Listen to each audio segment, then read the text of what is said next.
If you don't want to be paying for a calendar booking app like that of Calendly, then you're going to be loving this video. In this video, I'll show you an alternative that you will fall in love with, and I'm sure about that. So let's get started. Hello, this is Dilip. If you're new here and you don't know me, then I'm a blogger, podcaster, and affiliate marketer. And in this channel, I share a lot of simple, practical, and implementable podcasting tips, productivity and staying organized tips for content creators, a lot of tips on how to make money online, and a lot of tools that can save you a lot of money on your investments. So if you're new here, then you might want to subscribe to the channel today itself. Now, if you are a podcaster or a business who takes bookings or uses a booking app like that of Calendly for appointment bookings from your clients, your customers, or even your audiences, then I'm sure you've been using something like Calendly until now. But there is a problem with using Calendly. The free version of Calendly allows you to only set up one booking calendar. If you want to do multiple, then you have to go for the premium version of Calendly, and which means that you're going to pay a monthly fees to Calendly. But what if you didn't have to do that? What if you can pay a small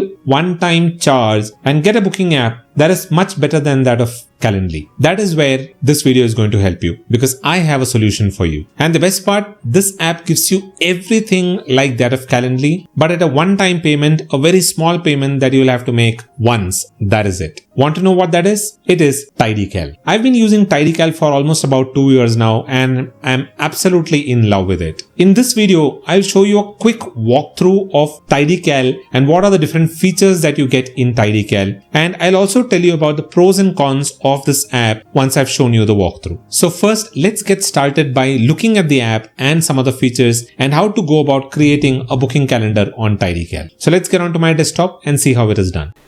Okay, so here I am on Tidycal. The address is tidycal.com, and I will log into my account now. And once I've logged in, you can see this is how the home page looks. This shows you all of the bookings that you've set up. There are multiple calendar options that you have. So what I'll first show you is how to create a new booking type. So here you have this option. Click on create new booking type. Now it opens this page where you can give it a title. Let me say I'll give it a test booking page title. You can see here the URL becomes test booking page. You can change it to anything that you want. You can write a description. This is a description for the booking page. And this is a WYSIWYG editor, so you can edit it. Whatever you see is what you get. You have all the formatting options out here, so you can go about editing it. Then the duration, you can set it from anything from 5 minutes to whatever it is that you want. So let me do it for 30 minutes. And it asks you, when are you available for this booking? Is it only on specific dates or is it weekly? So if it is weekly, then you can select this one. If it's specific dates, you can select this and then select the dates that you will be available. So let me keep it as weekly right now. And here you can see, you can select all of the days in the week when you are available. Like for example, let me say I'm not available on a Tuesday and a Thursday. You can uncheck this. And on Monday, I'm available from 8 till 10 a.m. That's it. And on Wednesday, I'm available from, let me say 8 p.m. till 10 p.m. And on Friday, I'm available for the entire day. So you can do this. Or if you have multiple windows, then let me say for Monday, I have another window when I'm available. So I'll click on add window and I'll select the time. Let me say it is 2 p.m. till 5 p.m. So you can add multiple windows here if that is something that you want to do. And then if you're not available for specific dates, you can select that choice here and then add the dates that you are not going to be available on. So let me say, for example, I'm not available on the 5th of April. So I can select the 5th of April and I'll select from 1 a.m. till 11 p.m. or 11:59 p.m. I'm not available. So I can select that date or any other dates. If you have, you can add those dates here. Then if you go to view advanced booking type settings, you can see here there are a lot more settings that you'll be able to do. Like for example, you can decide how far out the users can book you. If it is 60 days, you can select it for 60 days. If it is only 15 days, select it for 15 days. And what is the minimum padding, or between two meetings, what is the minimum buffer that you want? So let me say I want to keep it as 30 minutes. Then I select that as 30 minutes. The bookers can schedule within 2 hours of the current time. If at all you think that you want to allow them a booking for a specific number of hours from the current time, so I will change that to, let me say, 12 hours of the current time. Available time slot interval, the intervals will be in 15-minute slots. If you want to set a maximum number of bookings, you can do that here. If it is 1 per day, you can do it 1 per day, or if it is 2 per day, you can select it as 2 per day. Let me keep it as 1 per day. Now, what is the location? Is it going to be an online video conference or a physical address, a phone number, or there is no location? So if you select online video conference, you have an option of doing a Google Meet, a Zoom, or a Microsoft Teams Meet. Now, the Microsoft Teams Meet option will only be available if you have a Microsoft 365 business account. That is the only option you will be able to set up a Microsoft Teams Meet. But Google Meet and Zoom Meet is available, so I'll select Google Meet. Now you need to set your Google Calendar as the primary calendar if you want to use Google Meet. Mine is not a Google Calendar.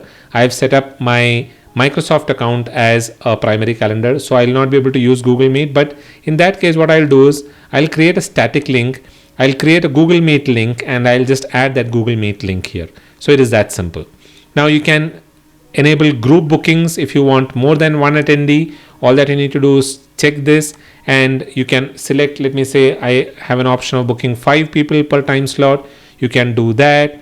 You can enable guest invites. If you have want to invite a guest onto the call, you can invite the guests up to 2 to 3, whatever it is that you want. You can go and invite those guests.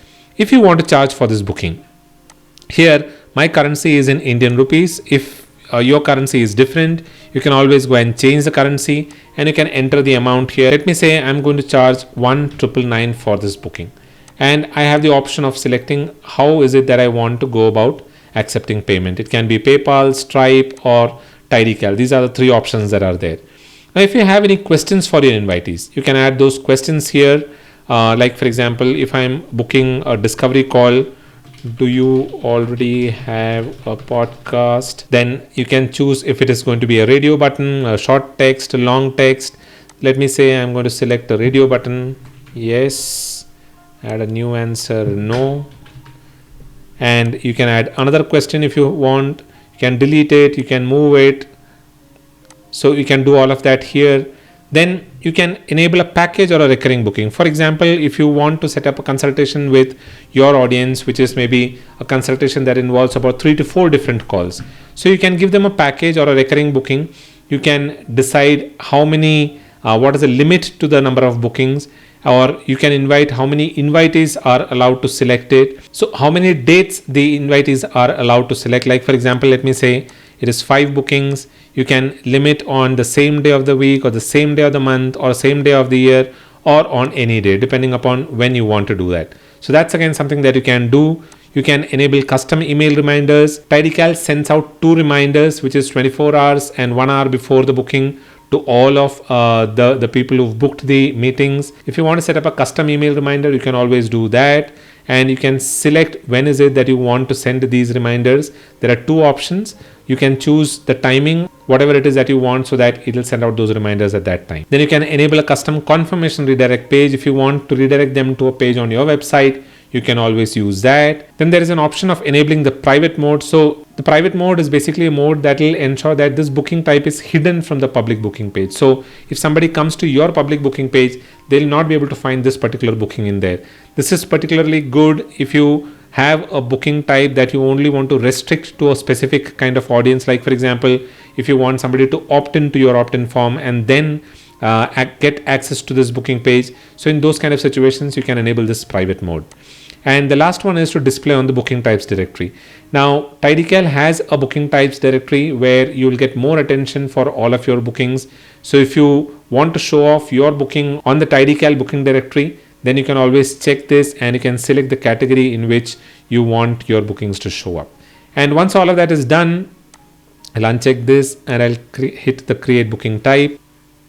So the booking page is created. You can see here, this is a link. If I open that link, then you will be able to see that it takes me to that page where people can book. Like for example here, select the time, 8 o'clock, the cost is here, and the second one is going to be on by 3 p.m. confirm bookings. It will take me to a page where we'll need to make the payment. I haven't set up the payments here because there's no option of Razorpay here, so I haven't set it up. But if you already have set it up, then you'll be able to accept payments for this booking. And here are the questions that we had set up. Let me say no. You can enter your email address, and then once it is done, you'll be able to confirm the booking. So that is how the booking page will look. And once you have all of this, you have this My Bookings page. When you go there, you'll be able to see all of the bookings that you're doing will show up here. The upcoming bookings will show up here. You can export this. If you want to use it on any other app, then this is a calendar view. You can switch to a calendar view to see what your bookings are. So those are some of the options that are available on the Bookings app. And if you go to My Contacts, it will show all of the people who've booked this calendars with you, so that if you want to export this contact, you can export this and use it in your autoresponder. So that's how it is. Now let me quickly show you what are the integrations that are available. Now, when we come to this page, you can see the integrations. The first of all, it's a calendars. You can add a Google account, an Office 365 account, and an Apple account. So you can select any one of these. I have set up a Google account and a Microsoft account, and you can decide which one do you want to keep as your primary calendar. Then the option for video conferences, you can connect your Zoom account, your Google Meet, or your Microsoft Teams account. You need a Microsoft 365 business or an education account if you want to connect Microsoft Teams. On the payments, you will need a Stripe account if you want to accept payment, and PayPal is another option. Tidycal isn't available right now, like what I said. Then if you want to import all of your settings from Calendly, you can do that. You can connect a Calendly account and import all of your booking types and the settings in a few seconds from your Calendly app. And for people who want to use the Zapier automations, you can use that. Or if you want to use the API keys for custom applications or integrations, you can use that as well here. And on the settings page, you'll be able to set a booking page link. You'll be able to decide the currency that you want to accept the payment for. Mine is Indian rupee. If you want US dollars are also available. You can select US dollars. Then the language of the booking page, the title of the booking page, and a booking page description. You can decide on what is a page theme color that you want. So those are some of the options that are there in the settings. Now on the directory, when you go to the directory, you'll be able to see all of the bookings from people. Now this gives you additional eyeballs to all of your calendars. So that is how the directory functions. It's a very nice option if you want more eyeballs to your booking page. And finally, Tidycal has a very responsive support. They takes a lot of feature requests from people and implements all of that. And they've been in development for the last 2 years, and they've done a lot of things in terms of developing this app. So that is how Tidycal works, and that's what Tidycal is all about. So that was Tidycal, and that were all of the features that you get in Tidycal for that small one-time payment. Now let's look at what are some of the pros and cons of this app in comparison to that of Calendly. When I talk about pros and cons, there are not a lot of cons that I could find in Tidycal in comparison to that of Calendly, but there are a few. But before we get on to that, let's look at some of the pros. Now the pros are very obvious. The first one is a one-time small payment, so you don't have to pay a monthly charge for it. The second one is it is extremely easy to use. I showed you how to set up a booking calendar on Tidycal, and you can see how easy it is. The third best thing about Tidycal is that it also have an option of accepting paid bookings. So if you're doing paid consultations, you can even create a calendar for all of those paid bookings on Tidycal. The fourth one is you can do as many booking calendars on a single account for that small one-time payment. And also you can create bookings for group sessions, individual sessions, whatever kind of sessions that you want. The fifth one is the integration options that you have with Microsoft and Google calendars. So which means that all of your calendars will be in sync, and you'll be able to accept bookings based on the slots that are available on your calendar. Number 6, the calendars are easily embeddable on whatever website you're using. If you're using it on WordPress, it is very easy. If you're using a normal website, you can still embed the calendar pretty easily on that website. And the seventh and the last one, the responsive support. I absolutely love the AppSumo support. They are very responsive, very helpful. And if you have a feature request, because this app has been in development for the last 2 years, and in the last 2 years, I've seen a ton of features being rolled out. Wherever there is a feature request, we can go and put in our feature request, and they ensure that they add all of that to their plans. Now on to some of the cons. Like what I said, there is not a lot of cons that I find with this app. It's